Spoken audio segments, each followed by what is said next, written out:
A mis hermanos sacerdotes les digo, no tengas miedo a sufrir por la verdad, no tengas miedo a sufrir por Cristo, no tengas miedo a tu obispo, ten el santo temor de Dios. Padre Rubén Eduardo Martínez Cordero. Sí. No lo dudo, no lo dudo. Hoy se ha llegado incluso a una cuestión tan estremecedora de que parece que los satanistas tienen más fe, algunos satanistas tienen más fe en la Eucaristía que muchos sacerdotes y muchos laicos, ¿no? Eso es correcto. Entonces, incluso pagan cantidades exorbitantes para conseguir una hostia consagrada. Así es. Cuando Jesús instituye la Eucaristía, Jesús la instituye en un contexto sacrificial y dramático. No es que, chicos, vamos a hacer un picnic para pasar un rato agradable. Y esto es precisamente lo que son mutatis mutandis las misas, muchas misas Novus Ordo. Con esto no estoy hablando de su validez, no, sino de los abusos de muchas misas Novus Ordo, que son únicamente una comidita fraterna, un picnic, un pasarse el rato para fortalecer los lazos comunitarios en una fraternidad huérfana de padre. La falsa misericordia. Bueno, es un buenismo nauseabundo que realmente denigra todo el mensaje de salvación, la persona de Cristo, la persona misma de Cristo y toda la majestad del dogma católico que está constantemente, un día sí y otro también, atacada por este buenismo bobalicón, que no me explico de otra manera, sino por falta de formación, por apostasía general, y lógicamente, quien no tiene una buena formación, un sacerdote sin buena formación, no tiene los anticuerpos necesarios para superar este ambiente de apostasía. Sí. Yo, mis hermanos sacerdotes, les diría que no tengan miedo a sufrir, que no tengan miedo al dolor, a sufrir por la verdad, y la verdad es Cristo. Que no tengan miedo. Que en ese mismo sufrimiento encontrarán la fuerza, la recompensa y el aliento para seguir adelante. Pero que tengamos un santo temor. La vida es breve, el juicio nos espera. Y no podemos pasar todo el tiempo en la ambigüedad y en medianías por consideraciones puramente humanas. El Dios, hermano sacerdote, el Dios que vela por la hierba del campo y por las aves del cielo, no te va a dejar que mueras de hambre ni que te pierdas. No tengas miedo. A tu obispo, ten el santo temor de Dios.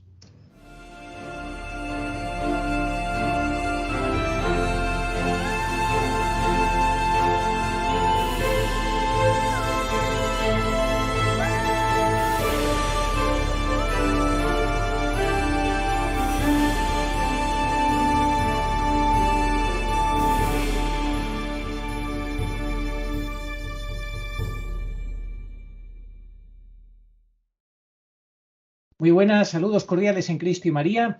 Hoy tenemos la oportunidad de disfrutar una vez más de nuestro querido padre, don Rubén Eduardo Martínez Cordero, que va a atender uno de los temas que pusimos para que eligierais cuál queríais que fuera el primer tema de todos, y con gran diferencia entre los 4 temas que usted nos propuso, padre, surgió en primer lugar pues la Santa Misa, la Eucaristía. ¿Cómo está, padre?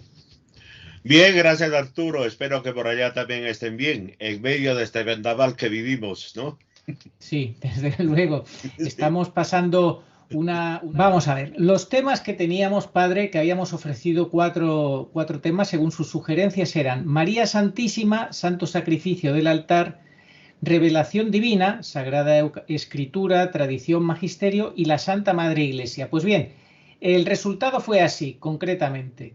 Santo Sacrificio del Altar, Misa, Eucaristía, el 48% de los votos de casi 1.200 personas que dieron su voto. En segundo lugar, con un 30%, la Revelación Divina, Sagrada Escritura, Tradición, Magisterio. En tercer lugar, María Santísima con el 15%.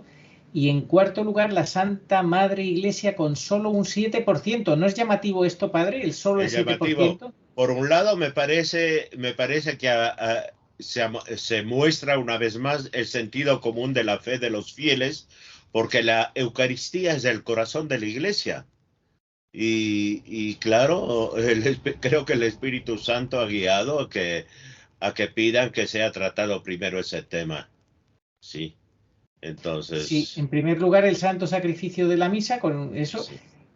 Pero bueno, que la Santa Madre Iglesia, usted, como vamos a tratar, si Eh, Dios quiere, los cuatro temas, cuando llegue su momento, también nos hablará de la importancia de conocer bien lo que es la Iglesia, ¿verdad? sí, el conocimiento profundo de lo que es el misterio de la Iglesia, un misterio que está en un contexto histórico, como siempre lo ha estado, pero yo veo esa escasez de votos como un síntoma de cierta decepción o desaliento que tiene la gente hoy ante lo que está pasando en el aspecto visible de la iglesia, por decirlo así.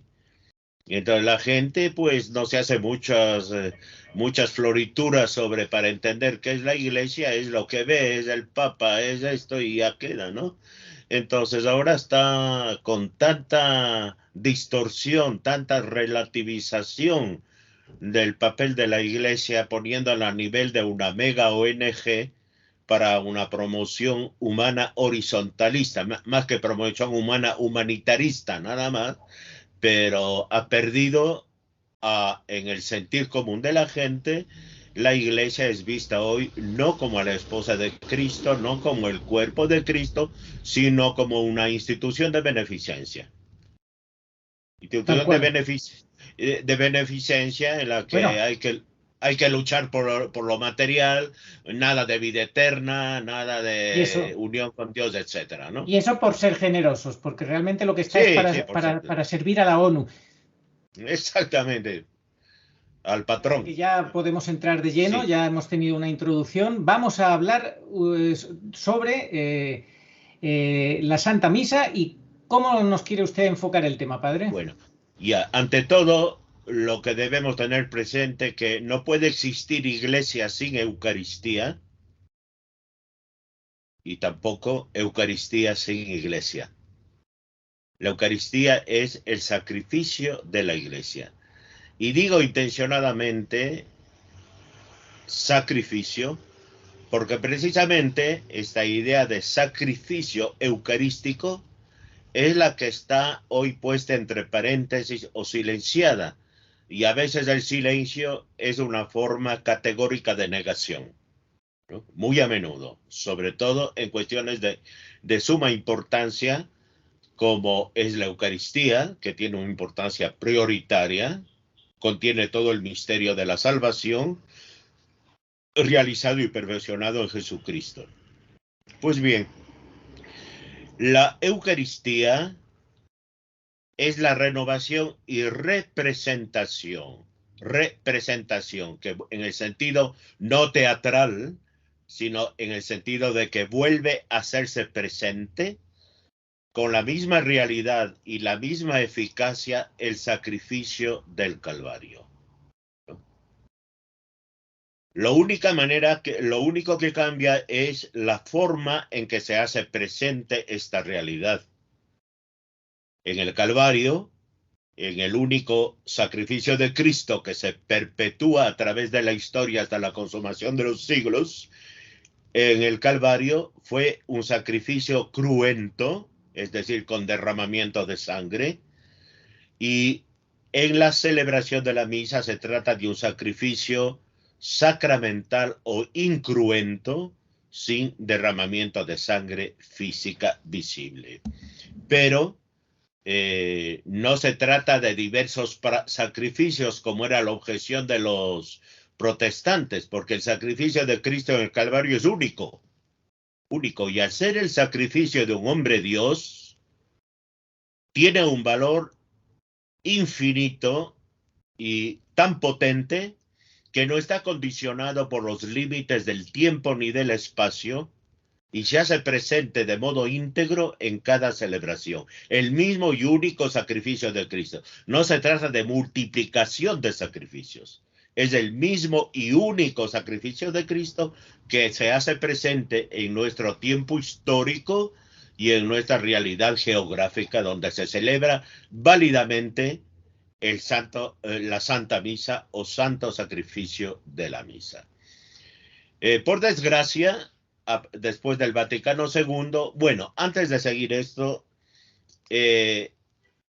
al contraponer la misa nueva con la misa de la Iglesia, la misa católica, apostólica, romana, o también misa apostólica romana tradicional, como la llama Roberto de Mattei, porque el tratar de misa, hablar de misa tridentina, así a secas, no es muy exacto, porque da la idea de que fue una misa inventada por Trento en el siglo XVI, impuesta por Trento cuando no hubo nada de eso. O que se trata únicamente de un rito más, de un rito que se ha impuesto en la Iglesia. No, en la Iglesia del Señor existen algunos ritos válidos, como son el rito bizantino, el rito armenio, y el rito mozárabe en España, por ejemplo. Entonces, la cuestión va mucho más allá. Lo que está en juego en la misa de Montini, que no es el fruto de un desarrollo normal de la liturgia, sino es la invención de una nueva liturgia que queda enquistada de manera impositiva en la historia litúrgica de la Iglesia. Y está tan enquistada y de una manera tan impositiva que, aunque son actos inválidos para mí como para muchos sacerdotes y fieles, con tradiciones custodes, por ejemplo, y todo el desdén que no disimula el argentino para descalificar lo que llama la misa de los encajes de la abuela, según una desafortunada expresión que tuvo, como desafortunadas son por lo general sus expresiones. Sí, por supuesto, porque él es un enemigo de Dios y de la Iglesia y es un destructor y está haciendo muy bien su papel. En ese sentido, sí. Lo han elegido magníficamente bien para destruir. Bien. Entonces, lo que está en juego en la misa de Montini, por llamarlo así, misa nueva, y la misa de la Iglesia, es la concepción misma de la redención. En la misa nueva, la redención no es tanto un don por el cual se da gracias a Dios y se le ofrece el sacrificio más excelente de acción de gracias, y Eucaristía significa acción de gracias, sino que el hombre se sabe ya salvado con una actitud un poco pelagiana o semipelagiana por méritos propios, y entonces celebra la alegría de una supuesta fraternidad reencontrada. Y de ahí todo ese comunitarismo del banquete, de la unión fraterna, de la comida de hermanos, y peligra mucho ahí la significación de la Eucaristía, que va perdiendo su realismo con el que Cristo la instituyó para degenerar en mero símbolo, en mero signo de una fraternidad huérfana. Una fraternidad huérfana porque en la liturgia nueva la paternidad de Dios y la fraternidad cristiana dada por Cristo en su sacrificio no está expresa de manera clara. Hay ambigüedades y que dejan en sordina, por lo menos, esta realidad a la que me estoy refiriendo. Bueno, sí. pero perdone, pero está claro que, digamos, el rito romano, lo que yo tengo entendido que enseña Benedicto XVI, el rito romano es único, con la misa tradicional en dos formas, la misa tradicional y la misa Novus Ordo. Y que las dos son válidas, obviamente, lo que pasa que, bueno, con las características que tiene cada una, es correcto, ¿no? Bueno, a mí me parece, yo reconozco como Papa Benedicto XVI, pues no faltaba más, pero me parece que esta postura del Papa es más bien de orden un poquito diplomático para evitar confrontaciones, ¿no? Para no enfrentarse contra la mole del Vaticano II, ¿no? O sea, el rito romano es único y siempre que siga un desarrollo guiado por el Espíritu Santo, ¿no? Y ese mismo rito se vaya reestructurando, purificando de adherencias extrañas, lo cual ha sucedido a lo largo de la historia. No es que el Vaticano II ha hecho esto, no. El mismo rito romano, el rito tradicional, se ha ido purificando. Por ejemplo, Trento eliminó todas las oraciones galicanas, una multiplicación de oraciones galicanas, por ejemplo, claro. que oscurecían y sobrecargaban e impedían ver el esplendor del misterio que se celebraba, ¿no? Sí. Sí. Sí.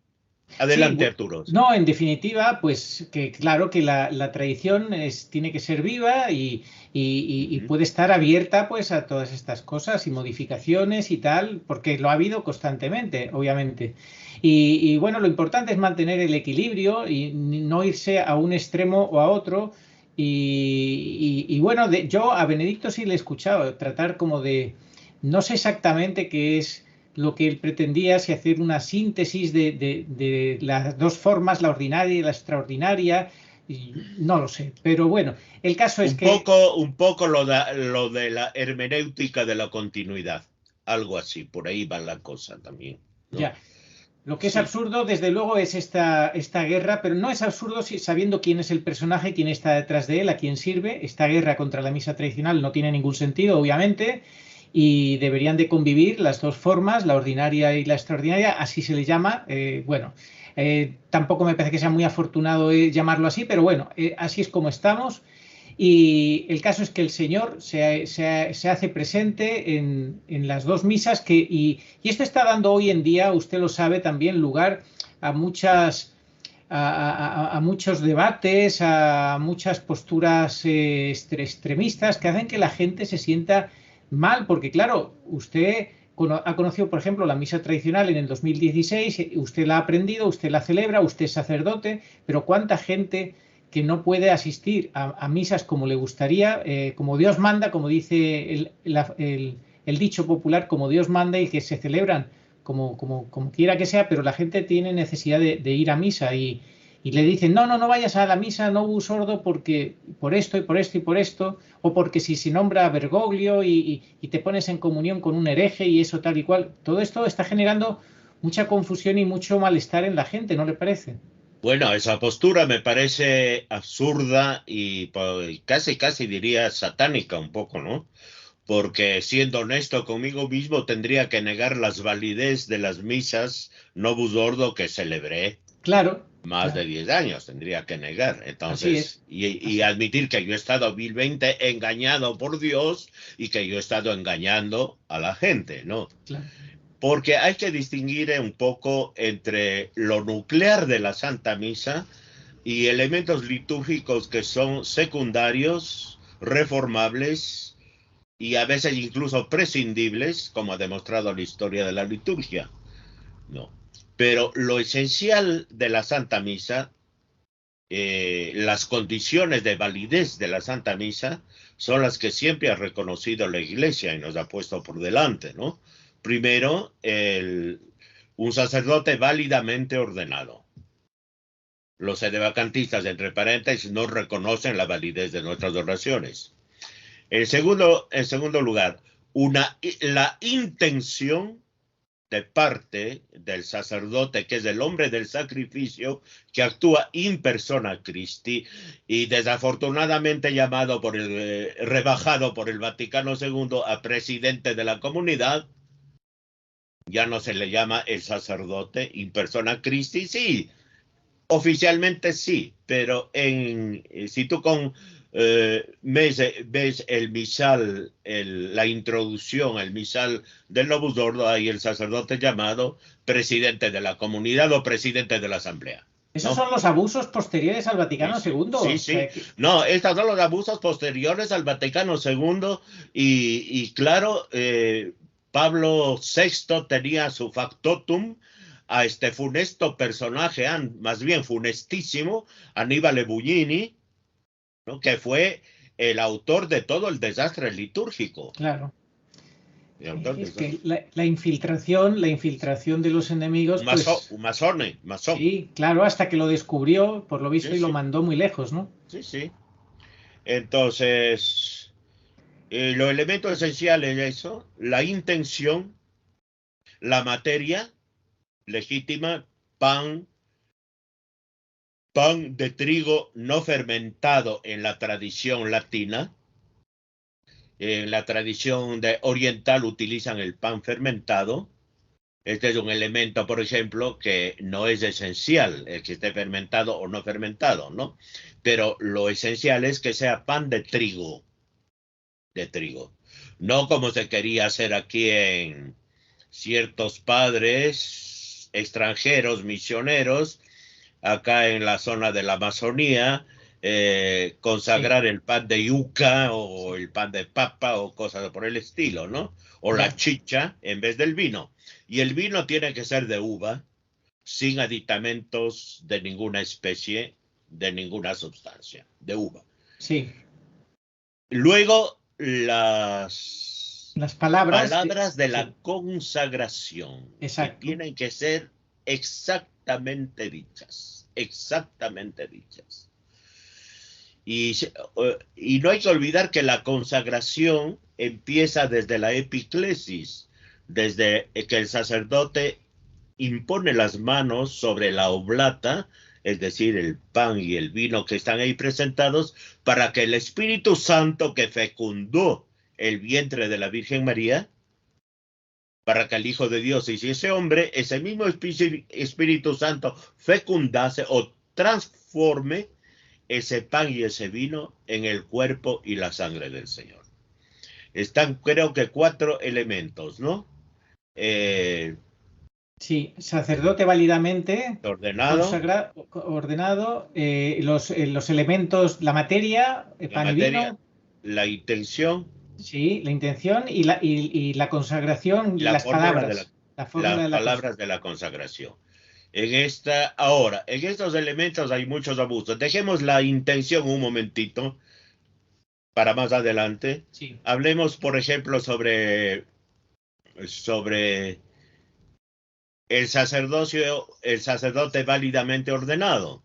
Después del concilio se llegaron a extremos, y el concilio nunca lo dijo, pero se llegaron a extremos que el sacerdocio en definitiva era una realidad compartida por todo bautizado. Esto es verdad en un sentido, el sacerdocio común, pero el sacerdocio ministerial, el sacerdocio ordenado, ese pertenece a los hombres que el Señor ha llamado para que lo representen como cabeza y esposo de la iglesia y como pastor de la iglesia.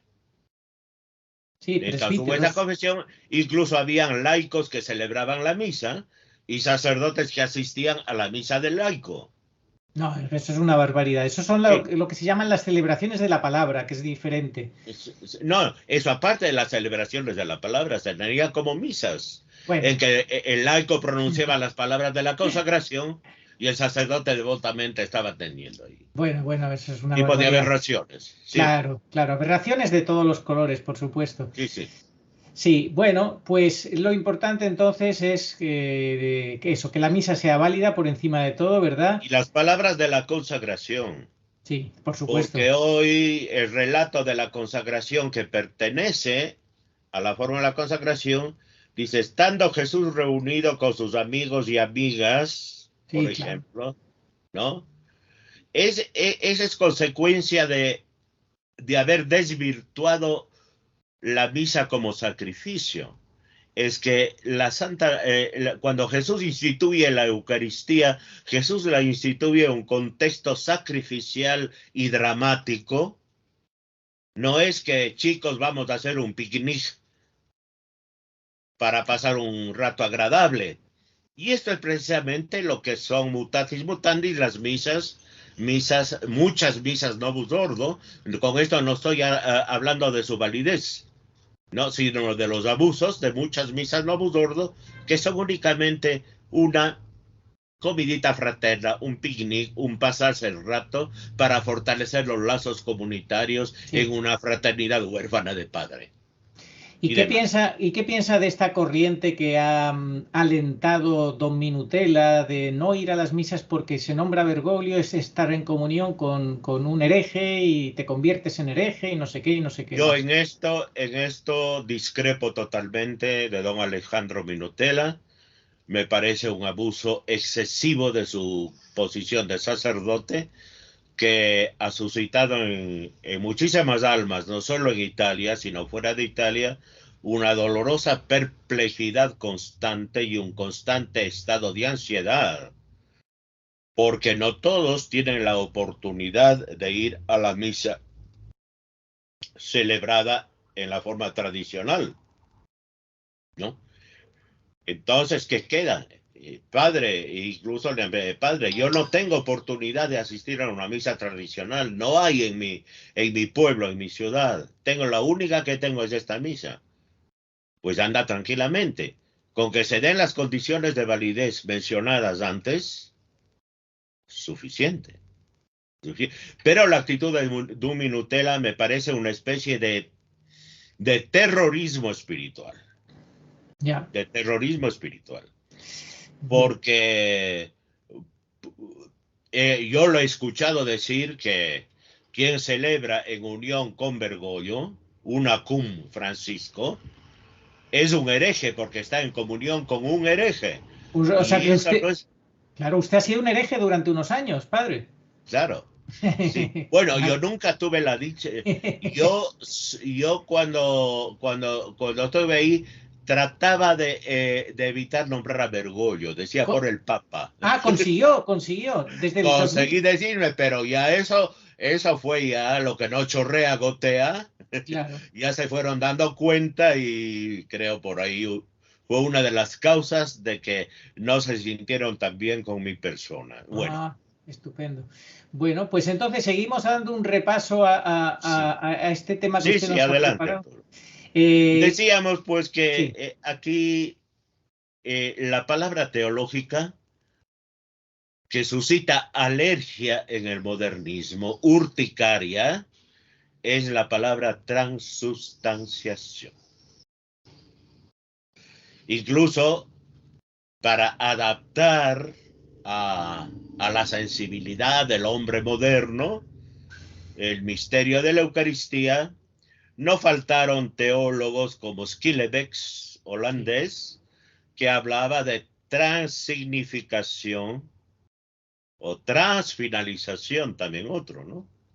Como la misa en la Eucaristía no se da un verdadero cambio del pan, a la carne de Cristo y del vino a la sangre del Señor, sino se da un cambio de significado. Lo que primero significaba pan, ahora pasa a significar Cristo. Y la finalidad del pan es alimentar, y del vino también alimentar y alegrar el corazón del hombre, como dice el Salmo. No. Pues bien, eso pasa a significar ahora que nuestro alimento es Cristo y que Él es motivo de nuestra alegría. Entonces, el Papa Juan Pablo II se paró firme ahí, dijo que hasta ahora la palabra transubstanciación es insustituible en la teología y en la dogmática católica. Sí, fíjese, padre, a mí un amigo mío me dijo que le sabía que los demonios en un exorcismo, en más de un exorcismo, habían dicho que odiaban la palabra transubstanciación, los demonios. No lo dudo. Y más, fíjese, usted sabe que a los demonios un sacerdote le lleva una hostia sin consagrar como si fuera el Señor y se ríen de él. Pero si le lleva al Señor, pues tiemblan. De hecho, hay una prueba que no sé si fue en la Edad Media, pero esto es lo que por lo visto había unas posesiones muy tremendas y esto fue después de Lutero, ¿no? Entonces estaban los protestantes intentando liberar a estos posesos y no podían. Y otros sacerdotes católicos intentaron y no podían, hasta que llegaron un sacerdote con el Santísimo, y con el Santísimo lo expulsó. Sí. No lo dudo. Hoy se ha llegado incluso a una cuestión tan estremecedora de que parece que los satanistas tienen más fe, algunos satanistas tienen más fe en la Eucaristía que muchos sacerdotes y muchos laicos, ¿no? Eso es correcto. Entonces, incluso pagan cantidades exorbitantes para conseguir una hostia consagrada. Así es. Bueno. Aunque hoy en día deberían de pagar muy poco dinero, porque lamentablemente es muy fácil robarlas. Sí, bueno, ahora con esto de la comunión en la mano, que es un pecado de clericalismo que clama la venganza del cielo, ¿no? Es el clericalismo puro y duro que impide al fiel, al creyente, expresar y manifestar su adoración a Jesús sacramentado. Sí, eso es terrorífico. Yo te cuento, si me permites, Arturo, una pequeña experiencia que tuve en la parroquia. Yo jamás a mis feligreses, jamás les dije, comulguen de rodillas y en la boca, jamás. Simplemente puse 2 reclinatorios delante del altar. Y era de ver cómo la gente espontáneamente se arrodillaba y comulgaba en la boca, sin necesidad de lo que yo les haya dicho media palabra. Yo vi ahí una manifestación del Espíritu Santo, del sentido de fe de los fieles, y yo no me sentía nadie como para ir contra eso. Claro. Entonces, ahora con esa imposición despótica de la comunión en la mano, se está demostrando un clericalismo aberrante. Un pecado de clericalismo contra el que tanto denuncia que sabemos, ¿no? Sí. Padre, ¿cómo es posible que los sacerdotes no tengan temor del juicio que van a recibir? Porque todos vamos a ser juzgados, todos. Aquí no se escapa nadie. Todo ser humano, en cuanto que se muere, lo dice el catecismo, después de la muerte inmediatamente el juicio particular. Juicio particular, sí. ¿Cómo es posible que los sacerdotes, que se supone que tienen, y obispos, ya no te decía obispos, que han tenido una gran formación y saben que van a tener un juicio particular, están, despreocupados totalmente? Bueno, los obispos que tuvieron una buena formación, que ya por lo general han fallecido o están muy viejitos, ellos no.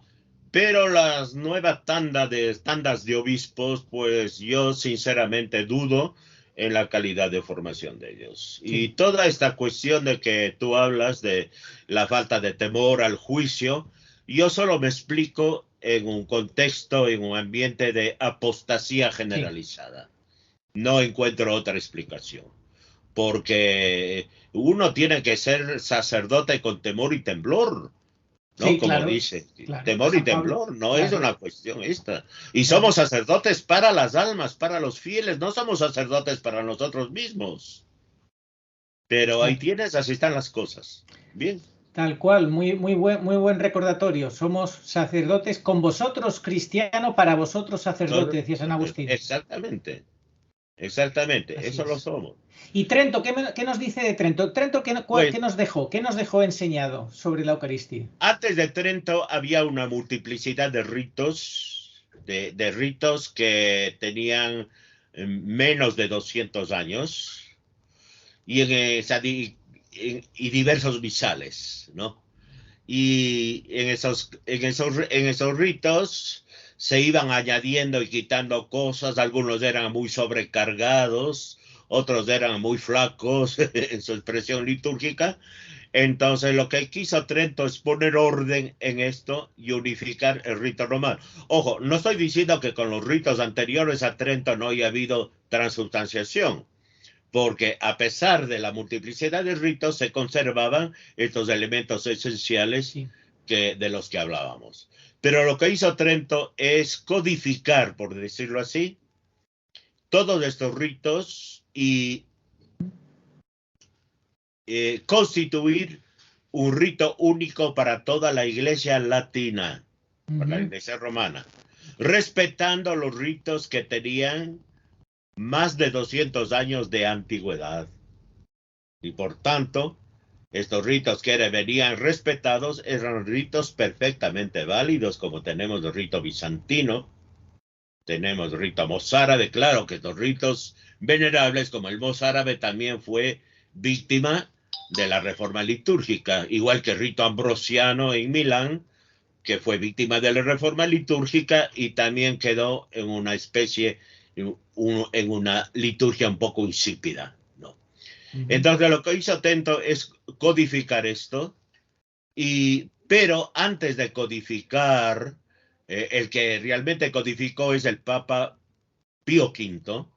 Lo que hizo Trento es establecer dogmáticamente de una vez para siempre la doctrina católica sobre la Eucaristía y sobre la misa. Y sobre esta base se hizo Pablo V y su sucesor, hicieron toda la codificación, la promulgación del misal romano, como lo conocíamos hasta 1962, del breviario romano y de los ritos de los sacramentos. Entonces, lo que hizo Lutero, a mí no me gusta llamar la reforma porque Lutero no reformó nada. Claro. La reforma la hizo la revolución, la revolución. No, de Lutero fue la revolución. Claro. ¿No? Sí. Revolución. Entonces, la que hizo la verdadera reforma fue la Iglesia Católica con Trento. Claro. Trento no se inventó nada. Trento dejó muy claro los ataques, se enfrentó a los ataques luteranos contra la doctrina de la justificación, contra la doctrina del sacrificio, de la Eucaristía como sacrificio, y fundamentalmente estas dos para lo que estamos viviendo ahora. Sin duda. Sí. Que Bergoglio, o sea, haya entronizado a Lutero, pues ahí ya rompió definitivamente todo, o sea, se quitó totalmente ahí la careta, ¿no le parece, padre? Bueno, esa fue una bofetada y un escupitajo al rostro de la Iglesia de Cristo. Claro. Ahí él estuvo diciendo, yo lidero la falsa iglesia, claramente. Y yo te diré que los mismos protestantes se ríen de esto, porque los protestantes son los buscados. Ellos no dan un paso para la iglesia. Son la iglesia con un complejo de inferioridad que no sé de dónde le viene, por la falta de fe o por la apostasía, que está promoviendo ese ecumenismo banal, ese ecumenismo falso para la foto y para salir en internet y nada más, ¿no? Bueno. Bueno, entonces lo que dijo Trento fue que el que niega el carácter sacrificial de la Eucaristía sea anatema. Sea anatema, es decir, está condenado, está fuera de la comunión de la iglesia, está excomulgado, en otras palabras. El anatema es una condenación eclesiástica solemne que implica la excomunión. Bien, ahora padre, yo le pregunto, ¿de qué manera nos afecta a los creyentes, a los católicos, tanto seglares como sacerdotes, el tener esa concepción sacrificial de la Santa Misa? ¿Cómo nos cambia eso la vida de tenerla a no tenerla, esa concepción? La concepción de la misa como sacrificio ante todo nos sitúa en la perspectiva justa de toda la obra redentora del Verbo encarnado desde el momento de la encarnación hasta su ascensión a los cielos. Nos sitúa en la justa perspectiva de que toda la salvación es obra de Dios, que no es obra del hombre, que no es una salvación merecida por méritos que hayamos tenido anteriormente, sino es la irrupción del amor y la misericordia salvífica de Dios en Cristo, que mediante su sacrificio en el altar de la cruz nos reconcilia con el Padre. El Cordero sin mancha que quita el pecado del mundo. El pecado del mundo.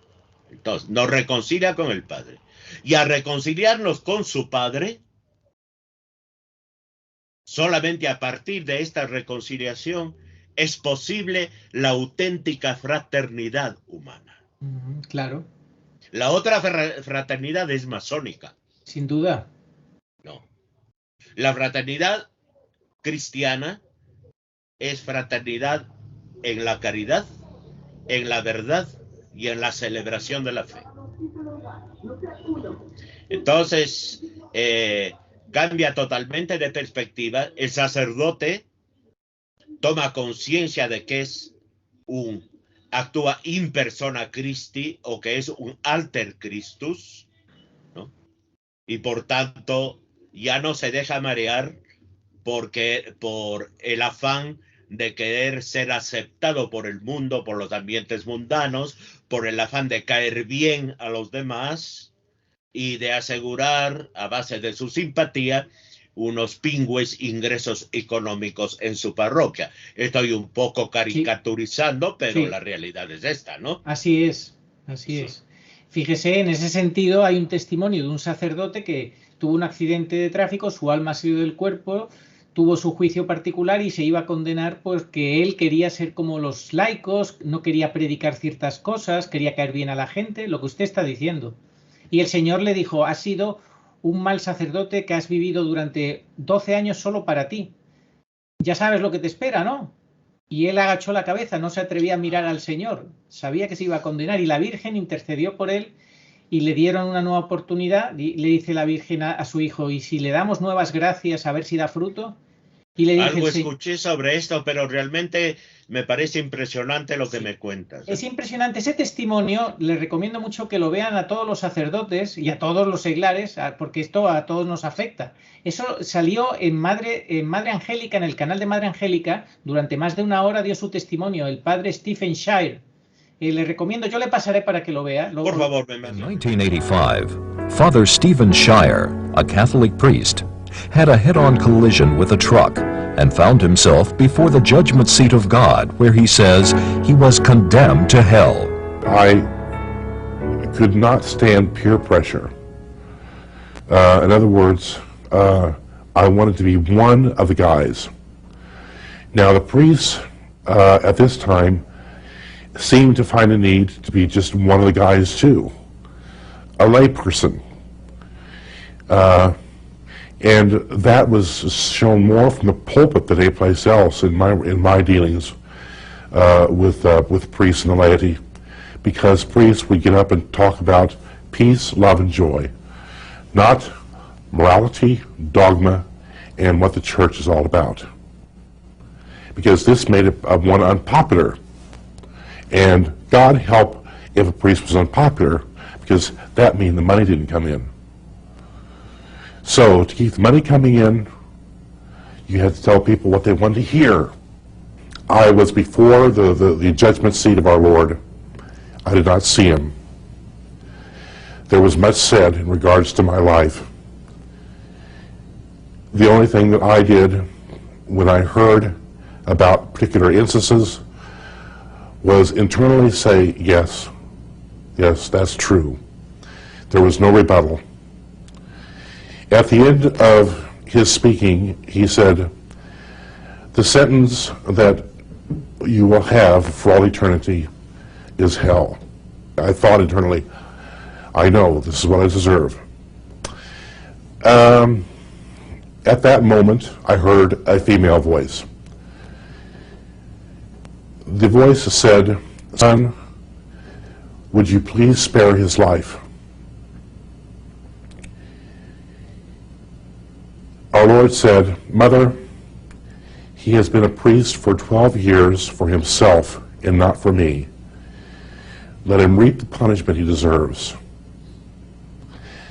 At that, I heard her say, in response, but son, if we give to him special graces and strengths, and come to him in ways that he is not familiar with, and see if he bears fruit.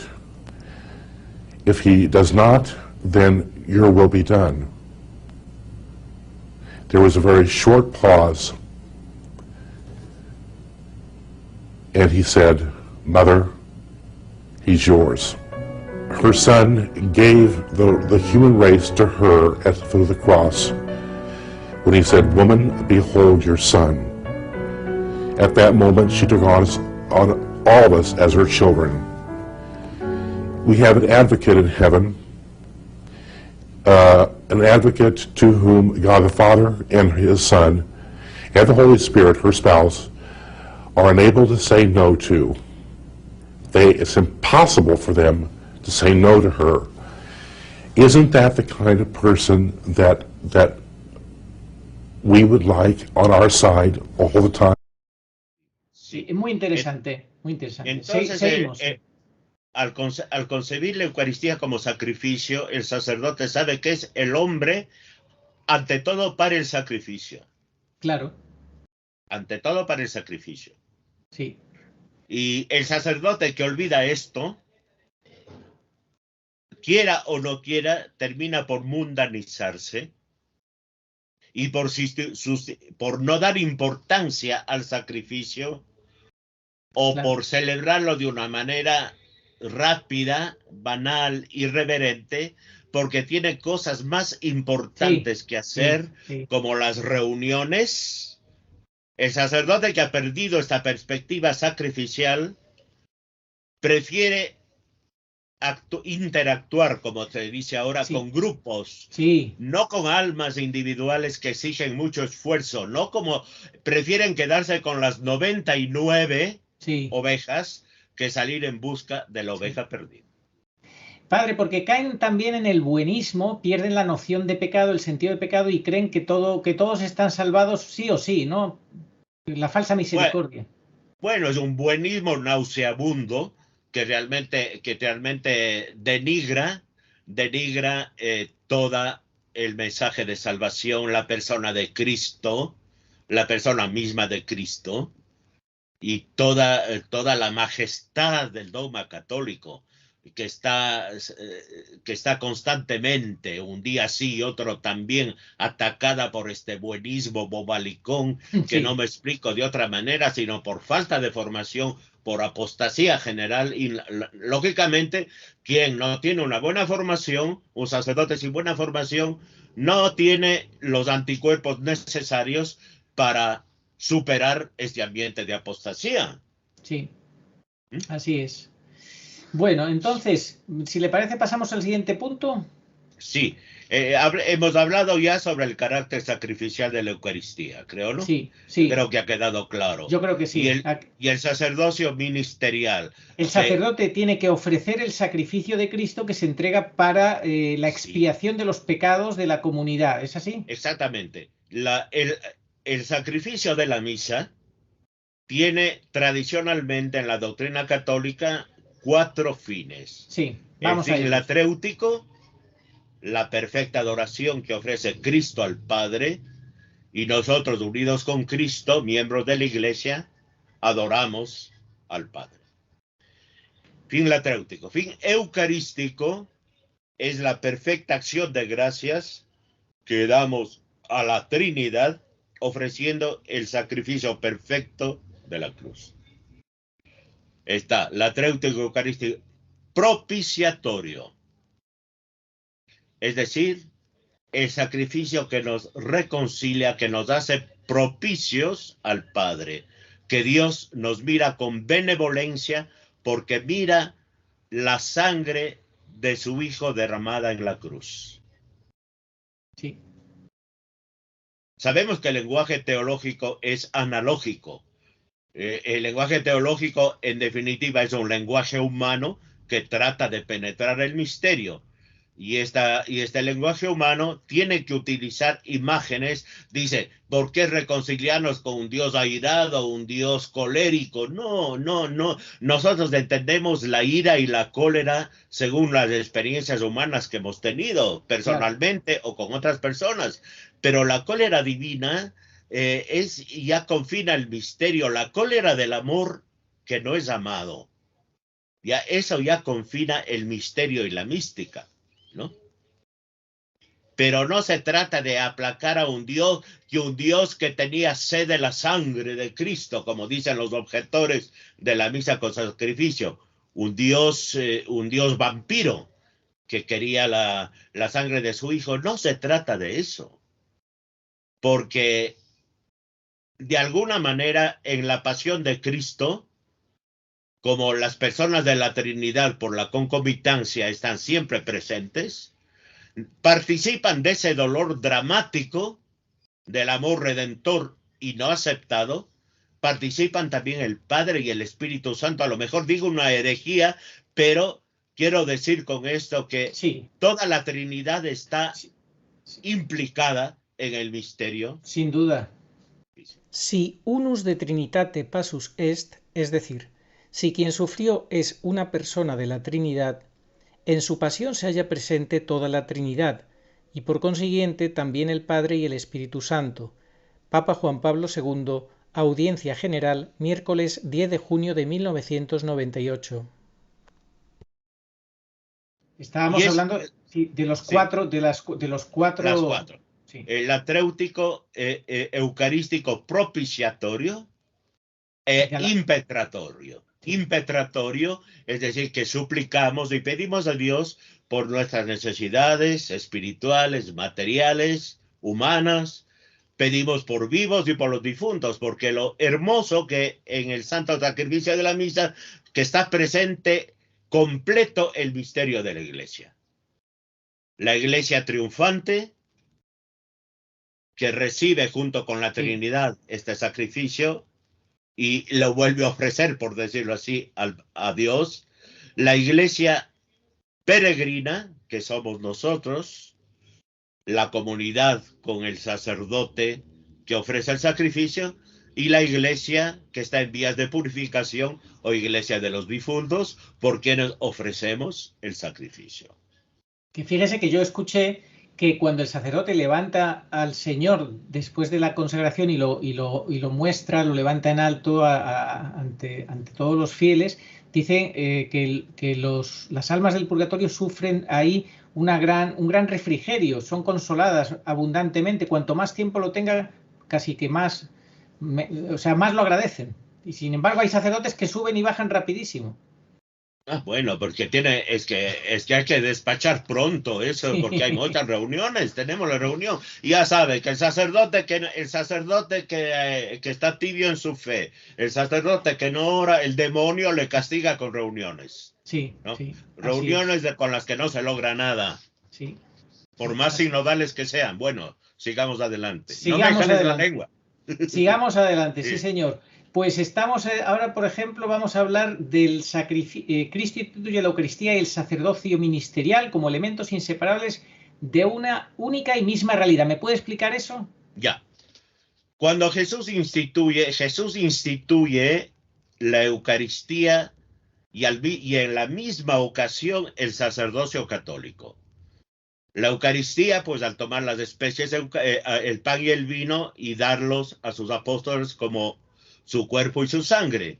Y el sacerdocio católico hace de esto en memoria mía. O sea, está íntimamente vinculado el sacerdocio con la Eucaristía. Es que es absurdo separarlos. Claro. Es absurdo, no sé. Y sin embargo, hoy existe esa separación. Porque se ve el sacerdote únicamente el sacerdote líder, el sacerdote promotor social, el sacerdote promotor humano, el sacerdote youtuber, el sacerdote lo que sea, pero el sacerdote, la razón de ser del sacerdote es la Eucaristía. No existe otra. Sí.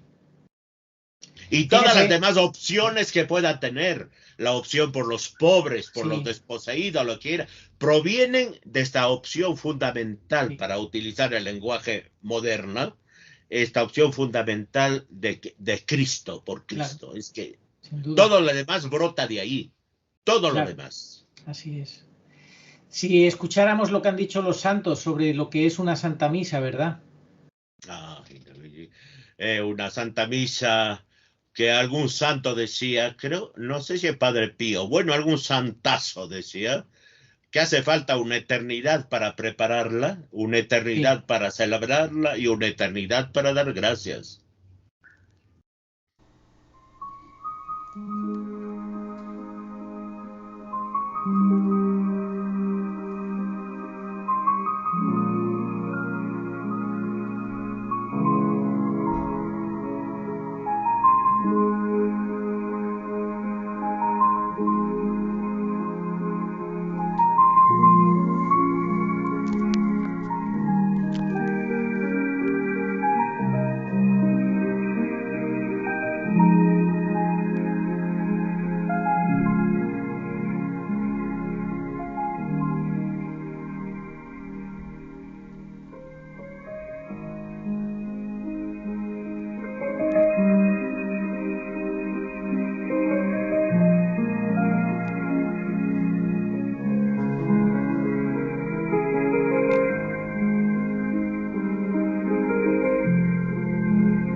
El problema es cuando la misa se convierte en un apéndice de la actividad sacerdotal y un apéndice no siempre agradable.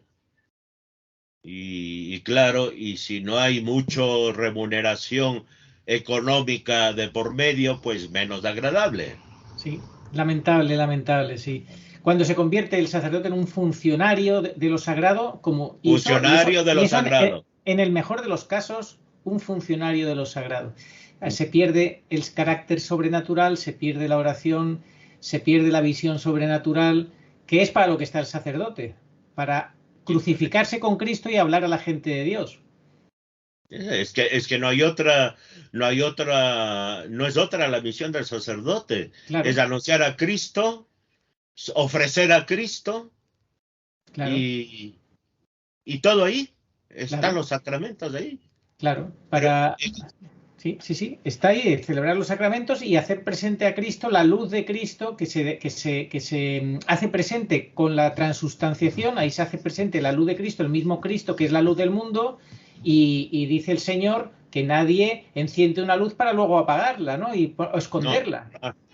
Por desgracia hemos escondido muchos sacerdotes esta luz bajo el celebín de nuestra comodidad y de nuestro aburguesamiento, ¿no?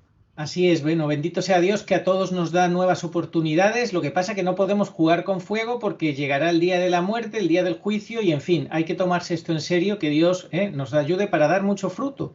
Porque esa es la gloria de mi Padre, que seáis mis discípulos y deis mucho fruto, ¿verdad, Padre?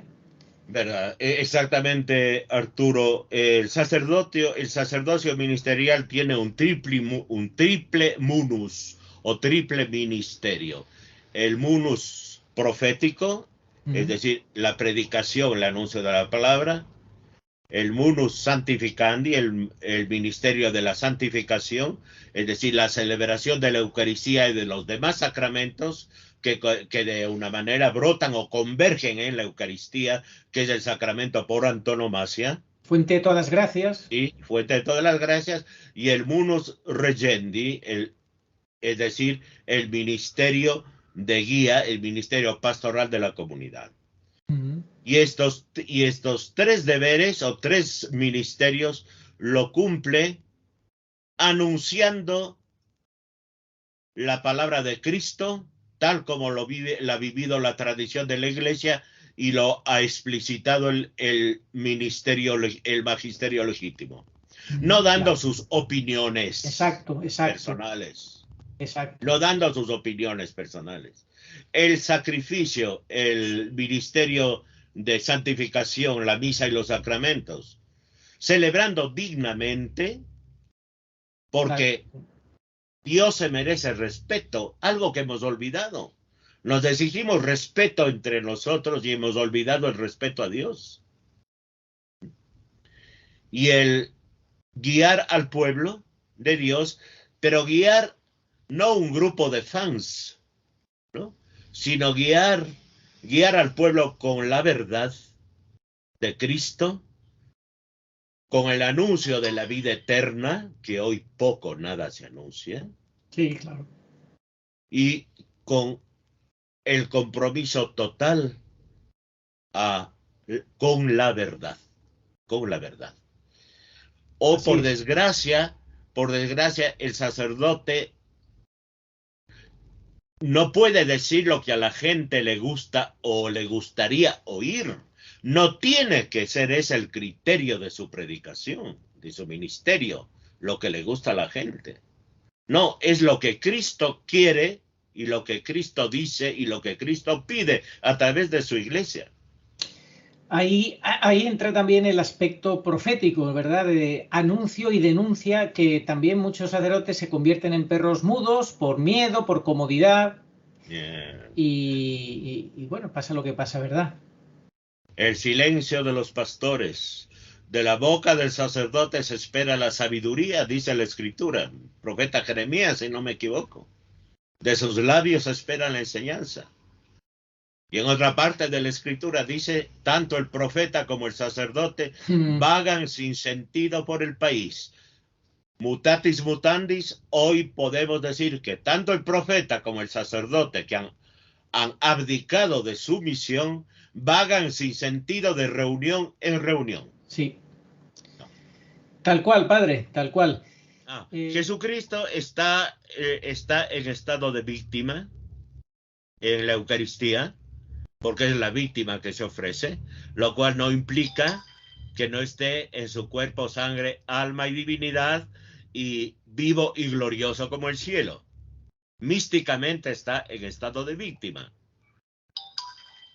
Además, este estado de víctima queda expresado en la celebración de la misa por la separación de los dones del pan del vino y por la fracción del pan, ¿no?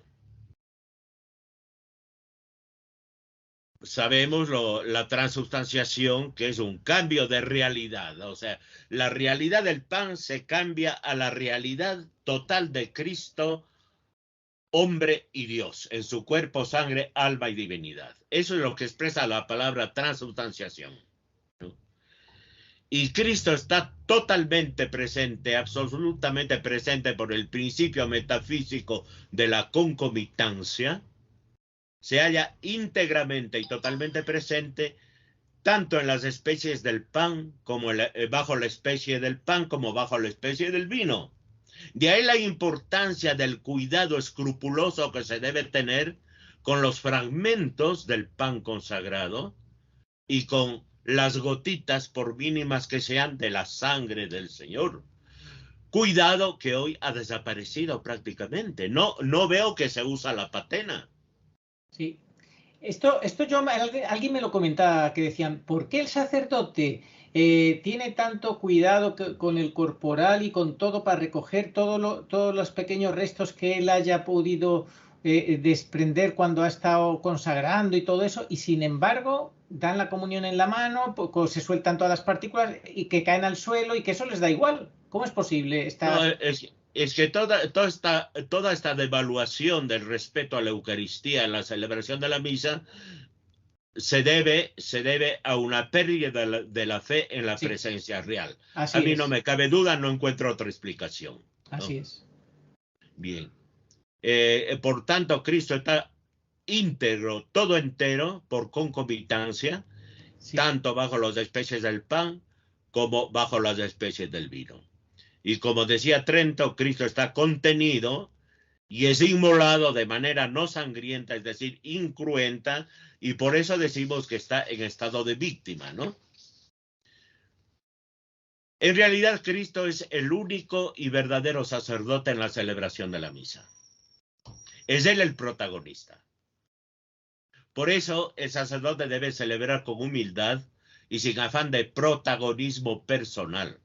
Protagonismo que ha sido favorecido, por desgracia, después del concilio, porque esto no fue obra del concilio, desde que se dio la vuelta al altar. Se abandonó el ara del sacrificio para poner la mesa del banquete y de la comida.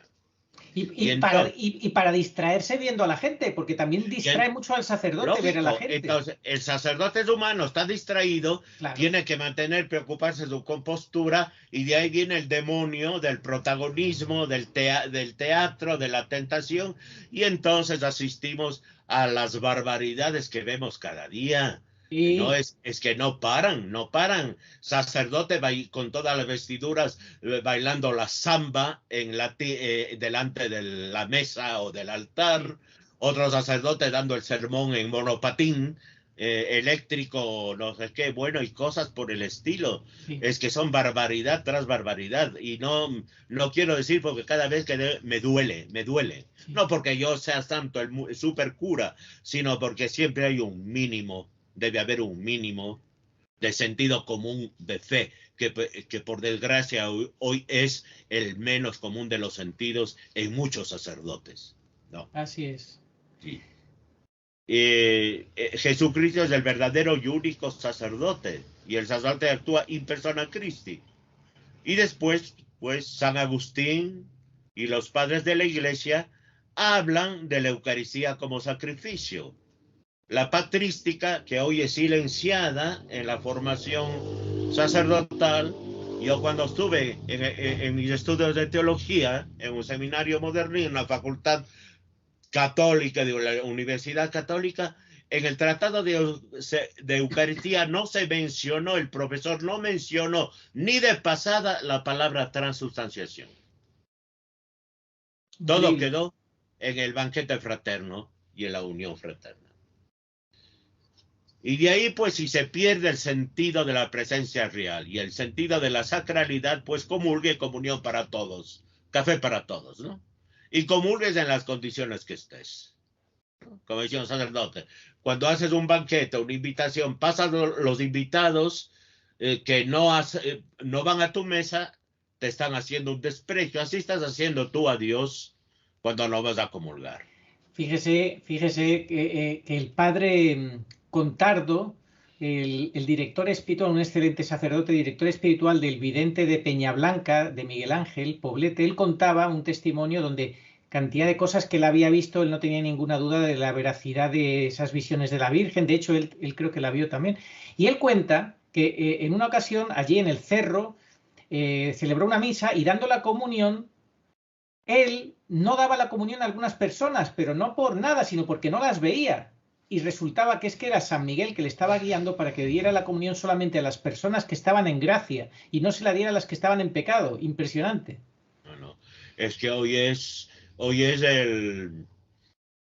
la cantidad de sacrilegios que se cometen. No tenemos idea todavía la cantidad de sacrilegios que se cometen. Sí.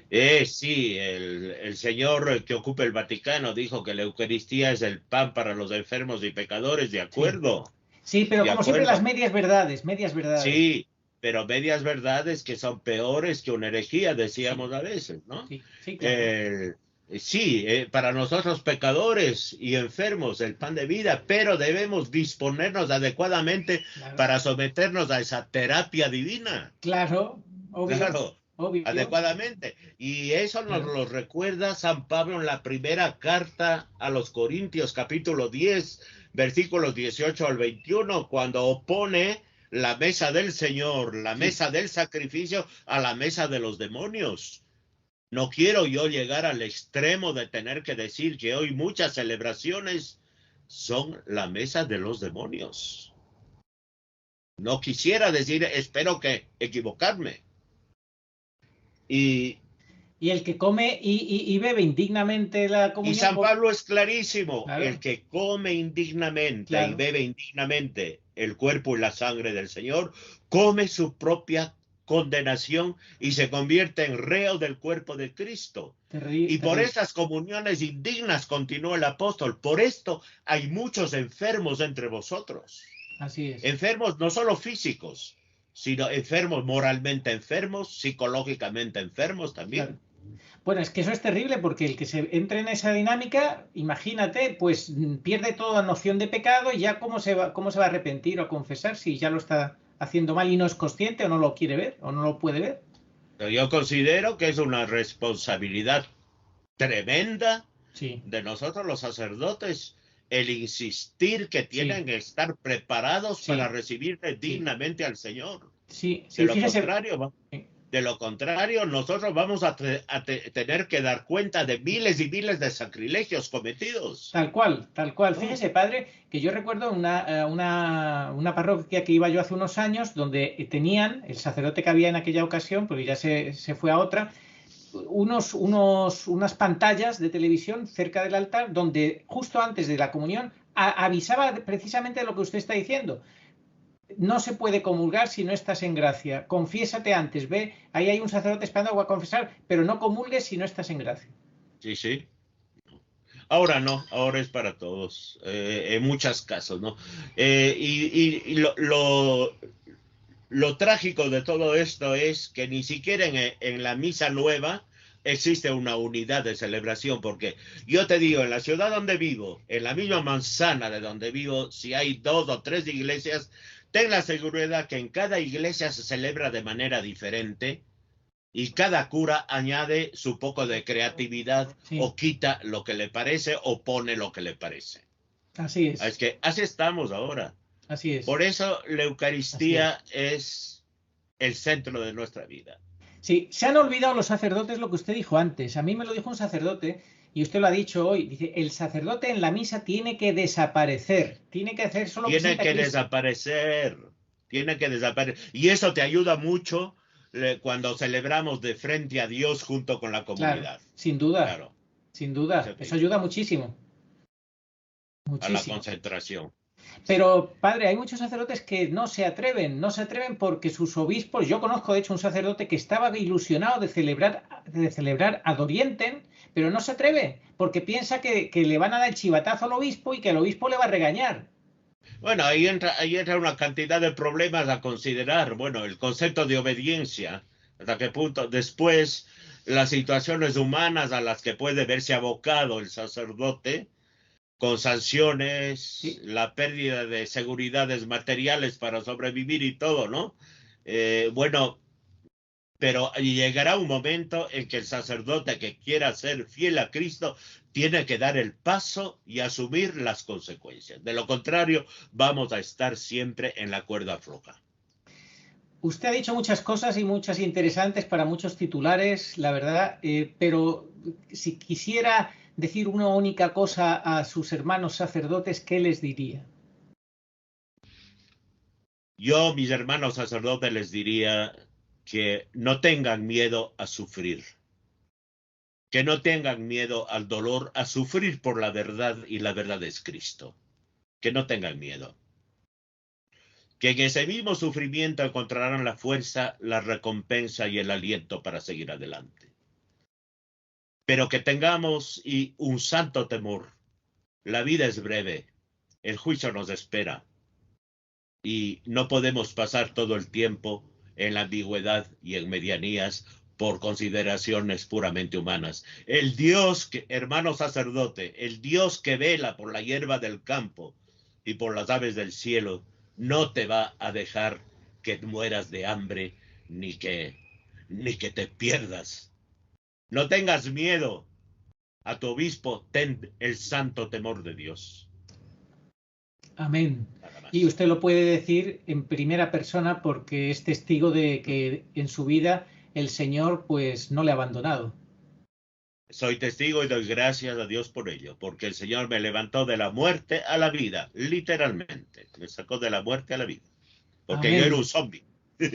Bien. Bendito sea Dios, bendito sea Dios. Pero el sacerdote ha permitido llegar hasta el día de la consagración ministerial, de la ordenación sacerdotal, porque tuvo un llamado, y si no tuvo un llamado, entonces que es un poco, claro, mucho más difícil. Si te has metido sin vocación, la cosa se complica mucho, pero si realmente tuviste vocación, lo que Sí, tienes, lo que hay que naturalmente. hacer, perdón, Sí, sí, que termino, lo que hay que sí, hacer sí. si tuviste vocación, un sacerdote, es recordar que se hizo sacerdote para dar la vida por la verdad. Sí. Yo me refiero a los sacerdotes que tienen auténtica vocación, que están conscientes de que tienen vocación. Los otros, pues, no les puedo decir nada más, nada, porque ya por sí solo se explica. Eso es mi querido Arturo. Pues, Bueno, pues muchísimas gracias gracias a ti, Arturo. por este primer tema de la Santa Misa, del Santo Sacrificio y el altar, de la Santa Eucaristía. Y pues próximamente podremos compartir otro rato con usted para que nos hable del siguiente tema, ¿verdad? Con todo gusto. Haz también un sondeo estadístico para ver cuál sería el segundo tema. Creo que ya está. Bueno, ya está hecho el segundo Ya. tema, que es la revelación divina, Sagrada Escritura, tradición, magisterio. De acuerdo. ¿Ya? Pues Entonces nada. yo espero tu propuesta para ponernos de acuerdo sobre la fecha y el día que hacemos esto. De acuerdo, padre, pues muchas gracias. Y si le Saludos, parece, Arturo, que Dios nos bendiga a todos sí, y Dios bendiga tu canal y tu labor. No, denos su bendición si le parece, Sí. como sacerdote. Nuestro auxilio está en el nombre del Señor, que hizo el cielo y la tierra. Y la bendición de Dios Todopoderoso, Padre, Hijo y Espíritu Santo, descienda sobre vosotros y permanezca siempre. Que Amén. la Santísima Virgen nos proteja bajo su manto, nos libre de la herejía, ella la vencedora de toda herejía, y San José provea a nuestras necesidades. Hasta pronto, Amén. Arturo. Muchas gracias, padre. Gracias a ti. Gracias. Chao. Señor, tú nos darás la paz, porque todas nuestras empresas nos las realizas tú. Isaías 26:12. Ni ojo vio, ni oído oyó, ni mente humana puede imaginar lo que Dios tiene preparado para los que le aman. 1 Corintios 2:9. Sí, vengo pronto. Amén. Ven, Señor Jesús. Apocalipsis 22:20.